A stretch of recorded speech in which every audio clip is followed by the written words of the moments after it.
meu nome é Sofia e esse é o Sociologia em Podcast.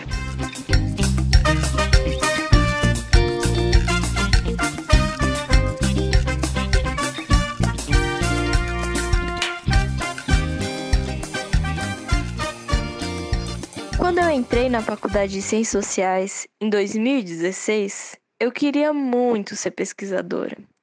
Me encantava a ideia de descobrir mais sobre o mundo e as pessoas, e eu achava que eu finalmente ia entender por que as coisas são como elas são. Nesse mesmo ano, eu entrei para o grupo Sociologia em Movimento. Conheci melhor Paulo Freire e me apaixonei muito pela educação. 2016 foi um ano emblemático. Sofremos um golpe e a reforma do ensino médio foi imposta em uma medida provisória. Hoje, em 2020, depois de tudo que aconteceu de 2016 para cá, eu estou me formando, sem saber muito bem qual caminho que vou seguir. Não tem nem ensino, nem pesquisa. Eu não sou a única. A reforma do ensino médio deixou muitos futuros professores sem saber muito bem o que vai acontecer com a nossa profissão. Mas para nós, professores de Sociologia, isso não é nenhuma novidade. A nossa disciplina tem uma história um tanto complicada no ensino básico do Brasil. Para entender um pouco mais sobre o nosso passado e também sobre o que está acontecendo agora, convidamos para uma conversa o professor e pesquisador Amaury César Moraes, que se dedicou a estudar o ensino de Sociologia no Brasil.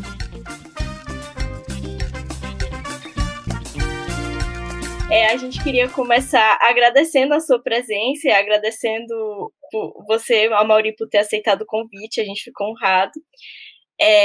Se você quiser, você pode começar se apresentando, falando um pouco sobre você e a sua trajetória, por favor, Amaury.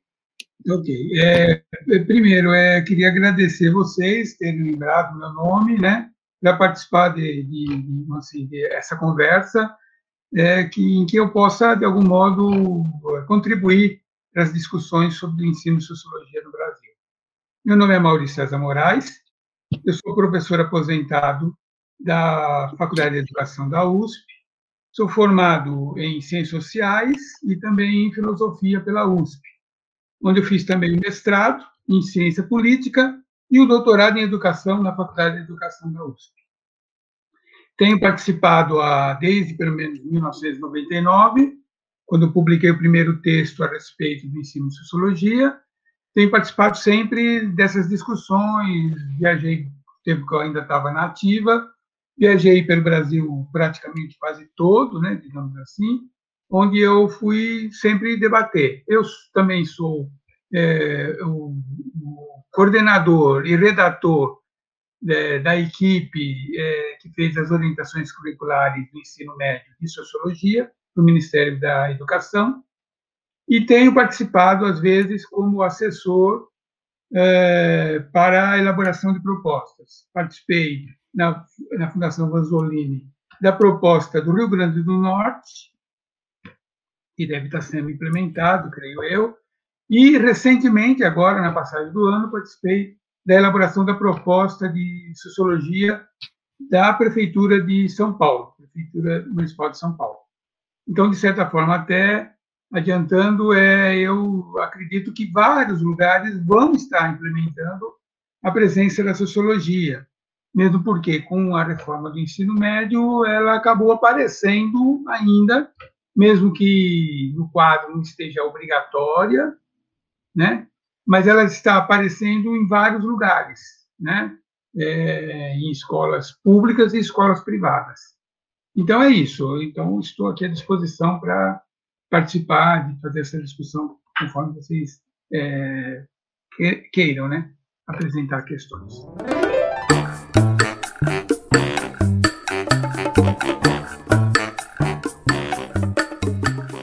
Obrigada, Amaury. A gente sabe que você é um pesquisador de referência na área de ensino de Sociologia, e por isso a gente queria que você contasse um pouco para o nosso público sobre a história dessa disciplina no ensino básico no Brasil. Bom, Sociologia, há aí uma discussão muito grande sobre, assim, essas datas, né, em que a Sociologia foi entrando no currículo. Eu mesmo escrevi um artigo discutindo essa cronologia, né? Mas, vamos dizer, em grosso modo, alguns aspectos. Primeiro, ela já começa a aparecer no Brasil, né, na segunda metade do século XIX, com o Rui Barbosa já havia propostas da introdução da sociologia no nível superior, substituindo algumas disciplinas do campo do direito, na Faculdade de Direito. Com o Benjamin Constant, no começo da República, foi feita uma proposta de inclusão da sociologia, o nome era Sociologia e Moral, no currículo do chamado, assim, aquilo que vinha antes do ensino superior. Porque nós não tínhamos ainda, até o fim do século XIX, não tínhamos ainda uma definição clara do que era o chamado ensino elementar, fundamental, médio. Era uma ideia, talvez, de um secundário, supondo um primário, que também não era nada obrigatório. Bom, o Benjamin Constant faz essa proposta, mas que acaba, no entanto, não sendo implementada. Somente em 1925 é que a disciplina começa a entrar mesmo no currículo, no sentido mais oficial, embora ela já tenha começado a entrar no nível superior, às vezes em algumas escolas privadas, desde o fim do século XIX, vão entrando, e então, por volta de 1925, ela já está relativamente presente. E aí há uma oficialização. E aí, com as reformas de 31 e 32 de Francisco Campos, durante o governo de Getúlio Vargas, o governo provisório, elas são estabelecidas como ela é estabelecida como disciplina obrigatória nos chamados secundários e preparatórios para o ensino superior. Também aí, até então, o chamado secundário era meio, vamos assim, difuso, não era muito claro. E isso vai até 42, quando, então, ao se definir o que era um ensino secundário, que passa a congregar o ginásio e o colégio, no entanto, a disciplina é retirada do currículo obrigatório. Então, entre 42, vamos dizer, e até 83, a disciplina aparece muito raramente no currículo. Apareceu até, vamos dizer assim, no período da chamada reforma dos militares, 5692, 71, ela aparecia em cursos técnicos. Eu mesmo fui professor, a partir de 78, numa escola técnica privada, em que aparecia a disciplina de Sociologia para o curso de Publicidade. A partir de 83, depois de uma grande, vamos dizer assim, campanha, especialmente dos sociólogos de São Paulo, da ASESP, a disciplina foi sugerida, né, como uma disciplina, foi recomendada, melhor dizendo, como uma disciplina do ensino do segundo grau. Na época era o nome dado ao chamado hoje ensino médio. Ela, então, começou a ser incluída junto com filosofia e com psicologia, e isso foi se espraiando para o Brasil inteiro. Então, entre 83 e até, digamos, 96, a disciplina foi entrando paulatinamente no currículo, mas era uma coisa meio assim opcional dos governos, das escolas. Em 96, com a nova LDB, a 9394 de 96, a disciplina é nomeada assim, na lei. Sociologia e filosofia são nomeadas com o objetivo de elas assim, formarem o cidadão. Mas isso não ficou claro de que ela era obrigatória. E aí começou uma campanha muito forte para que ela se tornasse obrigatória, sobretudo depois que o Conselho Nacional de Educação, a partir das diretrizes curriculares nacionais do ensino médio, define que a disciplina Sociologia e Filosofia, as disciplinas permaneceriam no currículo tratadas interdisciplinarmente. Ou seja, elas poderiam ser obrigatórias para quem quisesse, elas seriam optativas. Mas a ideia mesmo era de que elas não estariam presentes, nomeadas mesmo, né? Foi uma certa visão da lei que se teve no Conselho Nacional e que colocou a disciplina como, na verdade, os seus conteúdos como diluídos nas outras disciplinas. Aí começou uma campanha muito forte a partir da qual eu comecei também a participar. Eu tinha entrado há pouco tempo na Faculdade de Educação como professor de Metodologia de Ensino de Ciências Sociais. E aí nós começamos uma luta, eu escrevi um artigo em 99, aí comecei a participar, e aí todo mundo começou, e aí nós fomos evoluindo até, vamos dizer assim, chegar numa proposta de lei. Primeiramente, um parecer do Conselho Nacional de Educação, que tornou a disciplina obrigatória. Mas com alguma recusa de alguns estados que questionavam a obrigatoriedade, por conta de que a esfera federal não tinha poder sobre a esfera estadual e municipal em questões curriculares, acabamos recorrendo novamente ao Congresso Nacional, que, a partir de uma nova lei, estabelece, então, a obrigatoriedade da disciplina nas 3 séries do ensino médio.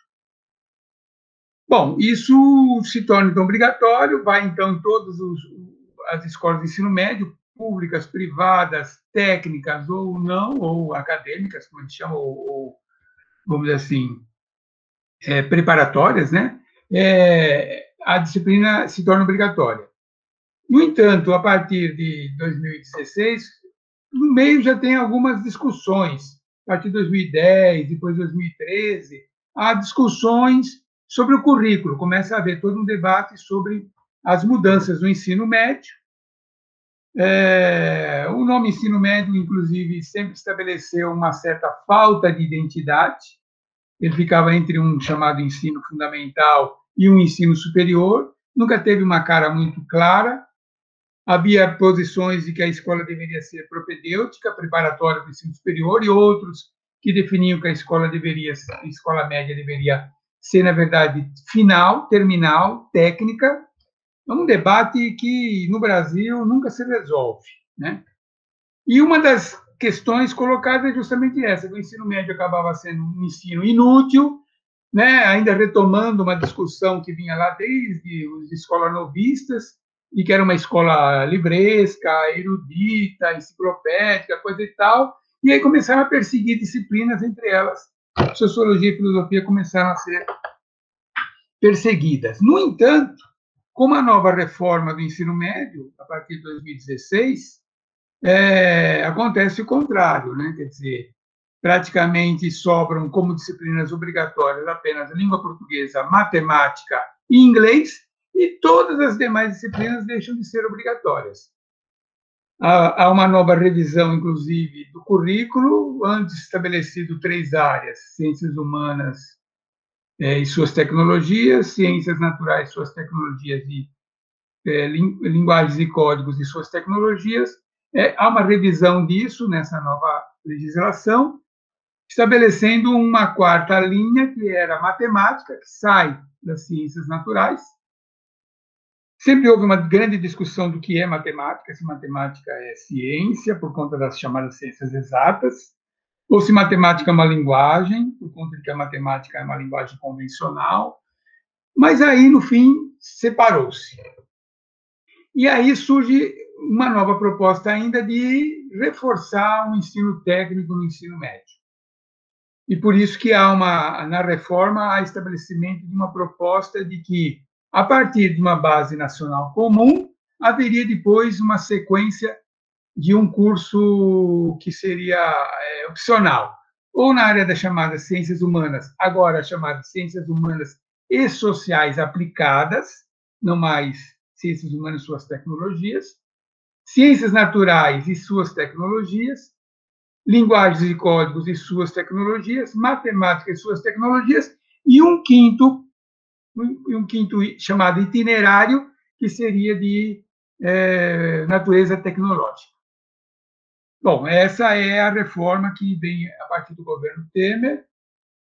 Junto com ela, há uma discussão justamente de uma revisão do currículo, estabelecimento daquilo que se chamou de Base Nacional Comum Curricular, em que a sociologia aparece.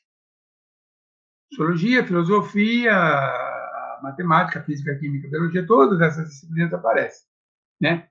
Há uma discussão de como elas vão aparecer, há um debate, ainda incorpora-se a uma visão lá que veio desde os anos 90, né, pelo menos das diretrizes curriculares de 98, que é a discussão da chamada pedagogia das competências, né? Então, se estabelece um currículo baseado ainda nas chamadas competências e habilidades. Há uma discussão, há pelo menos três revisões da chamada Base Comum Curricular, Nacional Curricular, Base Nacional Comum Curricular. Há umas 3 revisões até que se formaliza uma última que acabou sendo publicada e está por aí.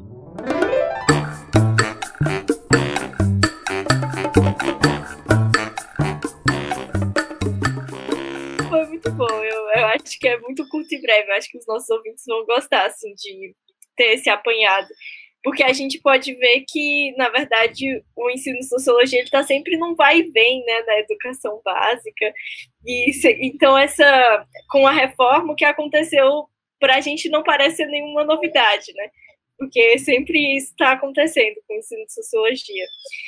Mas uma dúvida que fica é quais vão ser as diferenças, assim, porque a gente vê que também tem... é muito amplo, né? A base comum curricular, ela deixa termos muito amplos e as definições podem ser feitas também pelos estados e pelos municípios. Então, a gente percebe que está tendo muita diferença entre um estado e outro, entre um município e outro, e a gente queria saber quais vão ser as consequências dessa diferença que está tendo de um estado para outro, assim. Bom, então, assim, eu queria primeiro falar, você falou aí dessa situação da presença, que é aquilo que eu chamei num artigo lá em 99, ainda de 2003, da intermitência da sociologia, né, no currículo, né? É importante primeiro falar alguma coisa, eu pelo menos defendo uma posição de que essa presença e ausência não se prende tanto ao caráter ideológico atribuído à disciplina, que sempre foi muito presente. O debate ficou, durante anos, muito presente isso de que a disciplina era uma disciplina crítica, e porque ela era uma disciplina crítica, ela entrava quando o país era democrático e saía quando o país era, autoritário, quando havia períodos de ditadura. Eu contestei e tentei mostrar, pelo menos com alguns exemplos, que não é bem isso. Do meu ponto de vista, é muito mais, vou usar uma expressão, muito mais escaramuças no campo pedagógico, sobretudo na visão dos pedagogos, que tem uma visão, do meu ponto de vista, bastante estreita, né, sobre educação, apesar de eles serem tidos, né, como sendo os donos da coisa, né, os donos da bola, e que eles falam o ensino deveria ser ler, escrever e contar, saber ler, escrever e contar. E eu, né, já discuti isso lá no primeiro artigo, que esse ler, escrever e contar se faz em níveis diferentes. Mas, para mim, a questão é bem essa. São debates que ocorrem sobre o currículo de um modo mais, vamos dizer assim, muitas vezes tido como técnico, embora nunca seja técnico, porque é sempre político, vamos ser claros, né? Para mim, não era bem isso, né? Então, eu mostro, por exemplo, que em 1925, quando a disciplina entra no currículo, nós estamos vivendo um período meio de pré-ditadura, porque era o governo do Arthur Bernardes, em que o presidente governou o Brasil por 4 anos em estado de sítio, tendo sido muita gente até expulsa do Brasil, né, os chamados anarquistas, comunistas, né? Então, era um governo claramente autoritário, e que, no entanto, a disciplina foi efetivada nesse período. Depois, em 31 e 32, com a reforma do Francisco Campos, a disciplina se manteve, reforçada pelo governo, que inclusive, por decreto, porque nesse período o governo não havia uma Constituição vigorando no Brasil. A Constituição de 1891 tinha sido cancelada pela vitória da Revolução de 30, então o governo decreta mudanças, inclui sociologia, mantém sociologia e filosofia, sociologia no currículo da chamada do ensino secundário. Em 37, com o golpe de Estado do Getúlio Vargas, a disciplina se mantém, e ela só vai sair em 42. É interessante porque 42 é o ano que o Brasil já está na guerra, entrando na guerra, do lado das chamadas potências aliadas. Ou seja, está começando a fazer uma passagem para um período democrático novamente, mas é ainda durante o Estado Novo um período autoritário, claramente autoritário. Depois, com a queda do Vargas em 45, e aí inicia a chamada República Populista, né, de caráter tido como democrático, que vai de 45 até 64, a disciplina não volta. Pelo menos não volta oficial, não obrigatória. Então, no período assim, que a gente poderia dizer de democracia, ela não volta. Só vai voltar mesmo, né, assim, em 83, né, quando ela começa a voltar, ainda durante o governo militar, por uma reforma que teve, uma mudança que teve na concepção do chamado ensino segundo grau, que deu possibilidade da disciplina ser incluída como uma disciplina optativa no chamado, assim, na chamada flexibilização do currículo. Mas ainda entre 83 e, vamos dizer, 96, a disciplina só foi entrando meio extraoficialmente. E em 96 nós temos esse golpe dado pelo Conselho Nacional, né? Em 98, aliás, temos esse golpe dado pelo Conselho Nacional, que diz que a disciplina poderia ser, os conteúdos dela ser tratados interdisciplinarmente. Em 2001, entre 2000, a partir de 97 até 2001, há um processo de inclusão da disciplina no Congresso Nacional, que acaba sendo aprovado no Senado, e, no entanto, o presidente Fernando Henrique Cardoso veta a presença da disciplina, tanto ela quanto filosofia, por questões lá que ele assim, junta, que é falta de professor, falta de recurso, coisa e tal, assim por diante. Então, ainda entre 2001 e até 2008, vamos ser claro, quando a disciplina realmente entra no currículo por decisão do Congresso Nacional, período ainda democrático, digamos assim, né? A disciplina não está no currículo. Então, essa ideia de que a disciplina entra quando é democrático e sai quando é autoritário, do meu ponto de vista, não vale, né? Pode ser que eu esteja aplicando aqui, né, assim, critérios que sejam das ciências naturais para o campo, né, do campo político, mas é um exemplo, né, ou um contra-exemplo. Bom, então vamos falar agora dessa questão da diferença de presença da disciplina no currículo. Realmente, com a reforma vinda aí do governo Temer, como eu disse, apenas matemática, língua portuguesa e inglês são obrigatórias. Todas as outras disciplinas podem entrar, podem não entrar, pode, inclusive, num certo ponto de vista, haver muito mais um ensino por áreas, que é o sonho dos pedagogos, né? Geleias, né? Dar geleia para o povo, né? Do que propriamente disciplina. Eles vêm com aquela história que até vem pela mão das esquerdas, né? Pela mão progressista, da chamada interdisciplinaridade, de que o currículo é dividido por disciplina, é uma coisa positivista. Vem com toda essa história que nós, então, devemos tomar muito cuidado quando a gente entra nesses discursos aí que são, digamos, entre aspas, progressistas, né? A questão da interdisciplinaridade, que ninguém nunca me explicou como é que se faz mesmo, né, no ensino fundamental e médio, né, até se faz no ensino superior por outros modos, mas difícil no ensino fundamental e médio, né. Bom, com essa mudança do currículo, sociologia, filosofia ficaram meio parecidas com as demais, situando português, matemática e inglês, como eu disse. E aí cada lugar vai definir como. E a BNCC, ela tem isso, como sempre, né? Aí é o problema da linguagem pedagógica, que não consegue ser estrita, ela é ampla, como você mesmo falou. Há uma amplidão. Por exemplo, quando eu fiz a proposta para o Rio Grande do Norte, e quando agora fiz a proposta para o município de São Paulo, vamos dizer assim, não é que eu tenha ignorado a BNCC, porque, inclusive, eu participei da elaboração da BNCC, mas por conta de umas brigas internas lá, que eu participei do grupo, que eu sou meio de fazer algumas confusões, algumas brigas, né? Não sou muito tranquilo nisso, não. No fim das contas, tudo que eu fiz de proposta não foi acolhido. Eu comecei a dizer que a proposta de BNCC para ciências humanas e sociais aplicadas é eminentemente geografia. Pitadas de filosofia, pitadas de história e quase nada de sociologia, ou sociologia se perde no meio lá das coisas todas, né? Mas eminentemente geografia. Tem muita coisa do território, conversa do território, da territorialidade e coisa e tal, e se perde nisso. Eu questionei isso, mostrei que várias discussões, mas, no fim, eu percebi depois, quando foi publicado, que o que eu propus não foi assim. Estava fazendo a proposta como assessoria da Fundação Vanzolini, que foi quem fez a proposta de BNCC, que acabou vigorando e sendo aprovada, no fim das contas, pelo Conselho Nacional de Educação.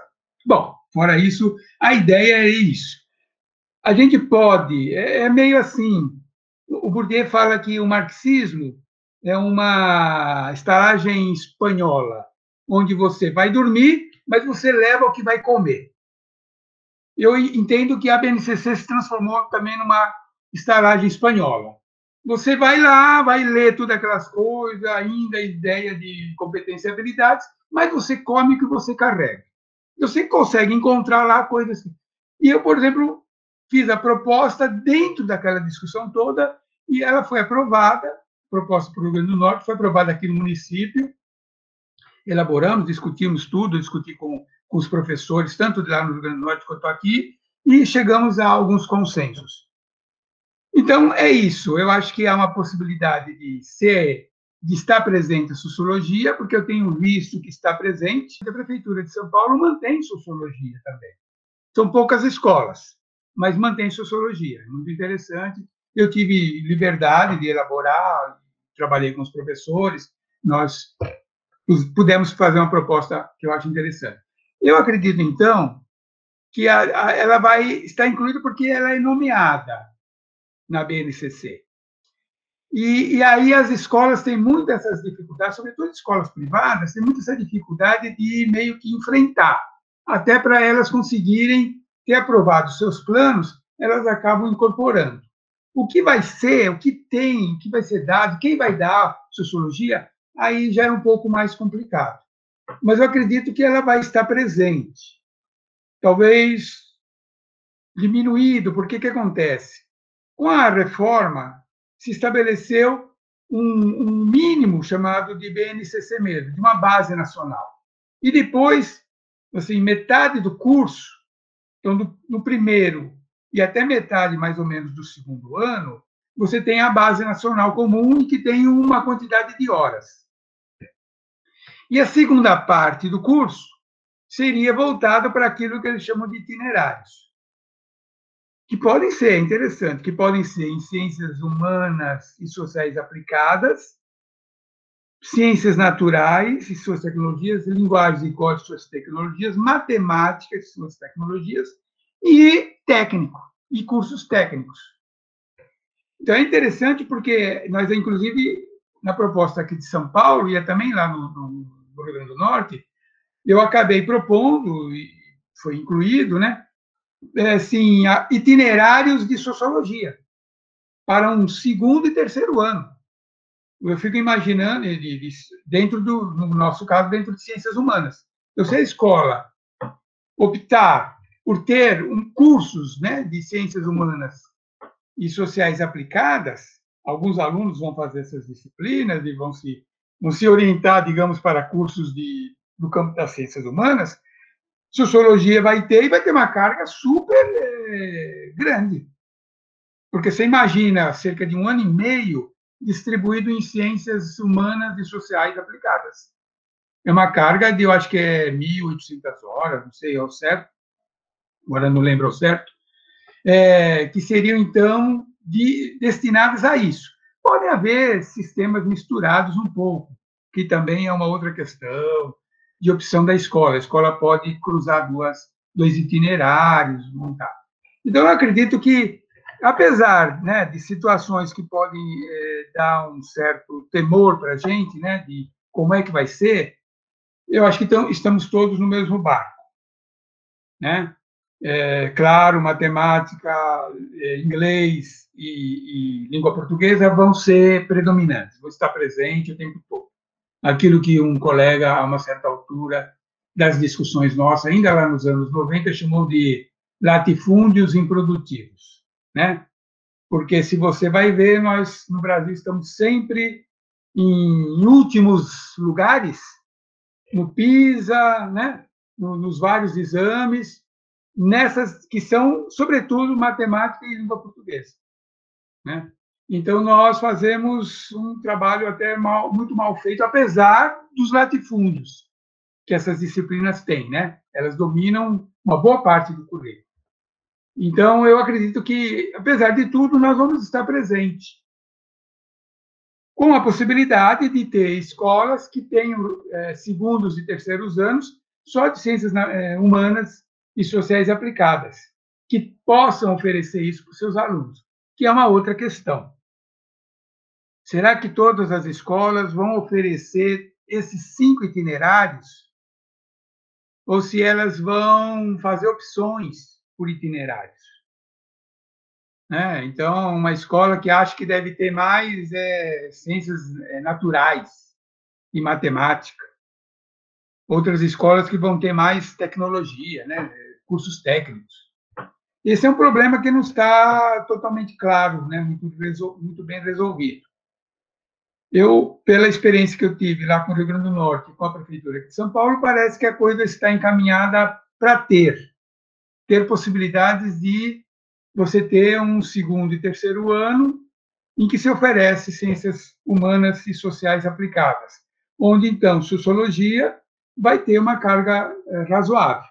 Já terá no primeiro e parte do segundo ano, né? Já vai ter lá uma quantidade razoável. Aqui em São Paulo se fez a proposta de cursos assim, que tenham,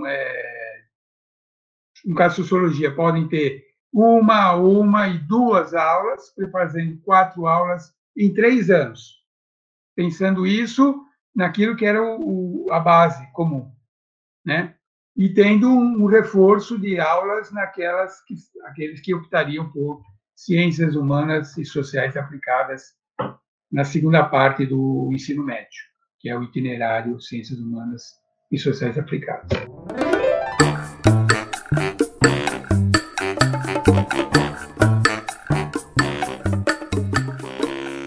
A gente sabe que a escola pública e a escola privada são 2 realidades muito diferentes no Brasil, né? Você acha que a reforma do ensino médio ela serviu para aproximar mais essas 2 realidades ou para aprofundar a desigualdade entre a escola pública e a escola privada?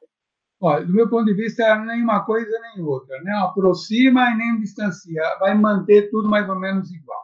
Quando surgiu a chamada proposta aí de reforma, que até era ainda na mão do ministro Renato Janino Ribeiro, professor do Departamento de Filosofia da USP, ele era o ministro da Educação, surgiu, então, um monte. Até cheguei a escrever um artigo, tudo, no fim, acabamos publicando, acabei apresentando em alguns debates que eu fui. Havia uma ideia, e é muito interessante, são várias vezes repetida a ideia de que a Base Nacional Comum Curricular vai tornar igual, vai dar igualdade aos estudantes brasileiros. Eu falei, não é possível. Eu escrevi, eu li aquilo e não acreditava. Falei assim, não é possível que o povo fale uma coisa dessa impunemente. Não dá igualdade nenhuma. A igualdade, olha, vai ser muito difícil, sobretudo, porque imagine, se fosse possível, você faz um currículo que sempre existiu. Vamos dizer, sempre existiu um currículo, sempre existiu uma base nacional comum curricular, né? Qual é a base da FUVEST? Qual era a base do Mapofei, do CECEM, do CCEA? Qual é a base do Enem desde sempre? É um currículo que existe, que está aí. Onde ele está? Ele está na sala de aula, ele está nos livros didáticos. Então, eu primeiro disse, olha, não é necessário uma base nacional comum curricular, porque ela sempre existiu. Tudo bem, então vamos fazer. Segundo, não imagine, não vendam a ideia de que a Base Nacional Comum Curricular vai tornar todo mundo igual. Não vai tornar todo mundo igual. o que aconteceu, o que acontece, que ela dá mais liberdade daquilo que você falou assim, ela é ampla, ela é ampla, então ela dá mais liberdade para as escolas privadas fazerem o que querem. Isso sim. Né? Dá mais, vamos dizer, mais condições para as editoras fazerem os livros didáticos que querem. Se você tivesse um currículo definido, nacional, coisa e tal, que é muito discutível, né? Se tivesse, teria problema. Observa, por exemplo, com a reforma dos militares de 71, o chamado segundo grau, que hoje é o ensino médio, ele se tornou profissionalizante, totalmente profissionalizante. Era obrigatório, era obrigatório ser profissionalizante. Como é que se resolveu isso? As escolas privadas inventavam uma, duas, três disciplinas lá que eles chamavam de profissionalizantes e davam curso. Você imagina que um colégio Bandeirantes, um colégio Santa Cruz, um colégio, sei lá, o Arquidiocesano, o colégio lá, o Dante, formavam técnicos, formavam a chamada elite, que ia no dia seguinte tomar conta dos negócios dos pais, ia fazer um curso técnico, ou eles iam dar os cursos que eles sempre deram? Eles deram os cursos que eles sempre deram. Apenas maquiaram, dando nomes de disciplinas lá, algumas delas, mas a grande maioria das disciplinas eram as clássicas. Direito, iam para o direito, iam para a medicina, ou iam para a engenharia, ou iam tomar conta dos negócios dos seus pais. Então, as escolas privadas querem isso. Querem ter um currículo que elas possam manipular como elas quiserem. As escolas públicas, no entanto, tiveram problema com a 5692 dos militares. Porque havia escolas públicas que tinham que ter curso de secretariado e que a única máquina de escrever que existia era na secretaria da escola. E o curso de secretariado, na época, estou falando lá assim, lá no tempo dos dinossauros, talvez você não conheça isso. Né? Lá no tempo dos dinossauros, havia a máquina de escrever e as pessoas tinham que fazer cursos de datilografia, tudo, e era um curso básico das secretárias. Era a estenografia ou a taquigrafia e a datilografia. Só que esses cursos não tinham máquina de escrever para todos os alunos, para todas as alunas, que eram alunas, secretariado, coisa e tal. O que se fazia? Também era isso. Piorou, na época, piorou o ensino público, porque não conseguia resolver, porque a escola pública tinha que seguir a lei. A escola privada podia camuflar-se diante da lei. E elas faziam isso. E é isso a base disso que se reclama muito, que só entra rico na universidade pública e os alunos da escola pública fazem escola privada. Mudou muito isso, mas essa era a questão central.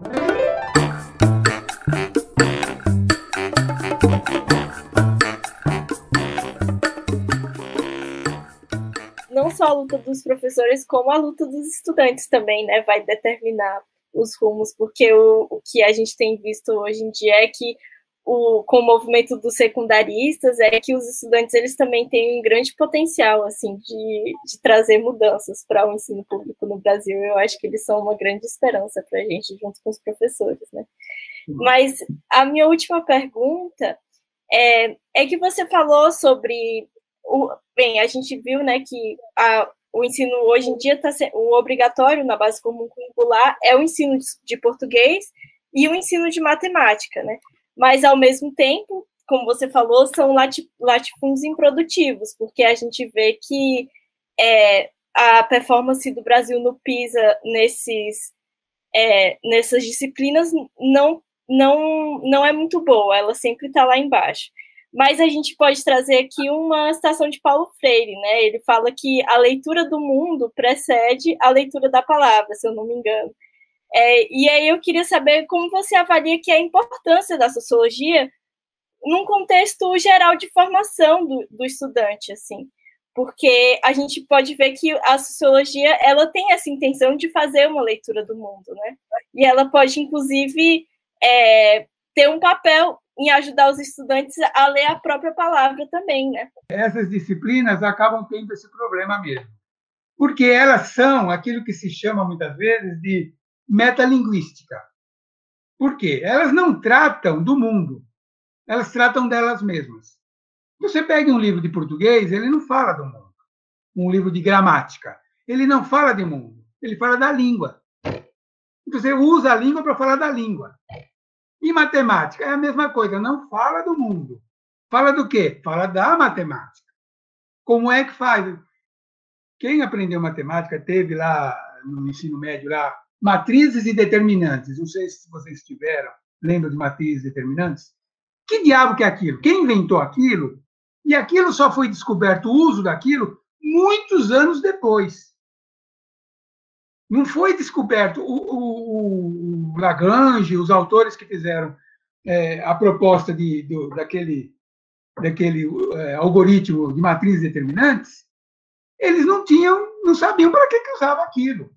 Então não havia, porque aquilo era, assim, era uma discussão da matemática sobre a própria matemática. Era algo interno à matemática. Agora, sociologia e filosofia falam delas. Sim, você tem uma sociologia da sociologia, né? Um pouco que nós estamos fazendo aqui, de certa forma.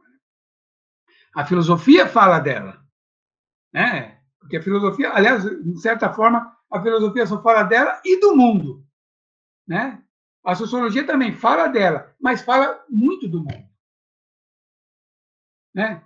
Fala muito do mundo. Eu arriscaria, eu sei que eu poderia dizer, é juiz em causa própria. Eu poderia dizer, hoje, nesse país, nas condições que nós estamos vivendo, não há outra disciplina mais necessária do que sociologia. Entendendo sociologia como as 3 ciências sociais, que sempre foi, né? Sociologia, o nome, eu já falei disso, e muitos falam também, sociologia é um nome que surgiu, é um nome histórico que surgiu antes da existência das ciências sociais, que só vão surgir, no caso do Brasil, em 1933, um curso de ciências sociais, né? Mas a sociologia já existia no ensino médio, né, no secundário, antes.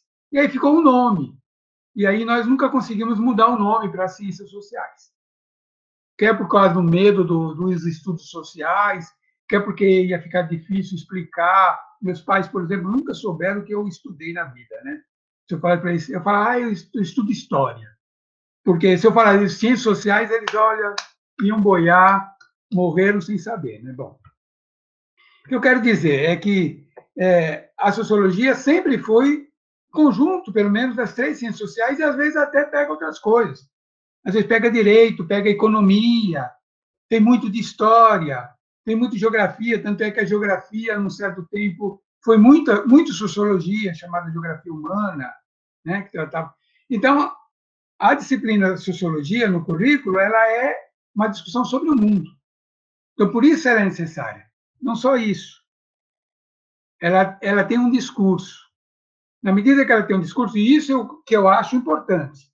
Quando nós fizemos as orientações curriculares de sociologia, a nossa questão básica era uma preocupação também com o discurso da sociologia, porque a sociologia ajuda a escrever, a ler, escrever e contar, como querem os pedagogos na sua base lá, simplória.